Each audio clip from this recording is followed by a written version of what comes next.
Automation is extremely important for us at LAPP. We must continue to develop in order to always provide our customers with an efficient and satisfactory service, or even beyond that.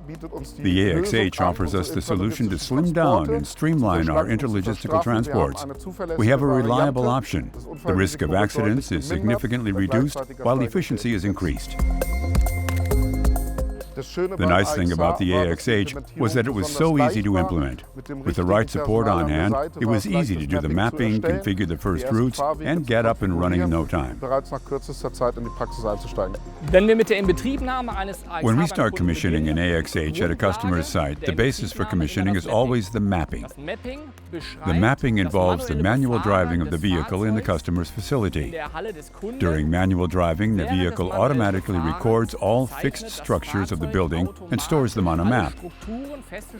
This map is then used by the vehicle to orientate itself based on the fixed structures such as walls, pillars, and so on.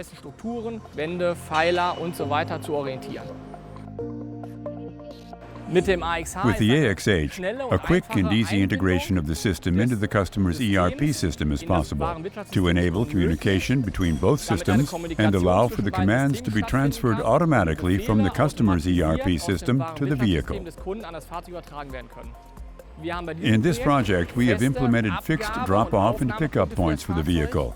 These points can be changed quite easily by us or by the customer, and thus the vehicle offers a very high flexibility for the customer. The AXH drives under the trolley, picks it up, and then moves out of its zone. We've set up highways where the AXH can use its speed advantage.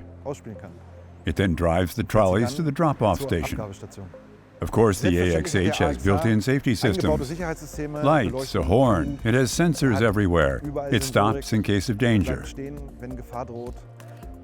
In addition, we have implemented our AME system, which was also a project with STILL at the time. The AXH was also equipped with this system for enhanced safety, and the safety light from STILL is still in use here as well. We're glad that we've now started with the pilot. Our goal is to apply this technology more and more to be able to use the advantage of occupational safety and to increase efficiency.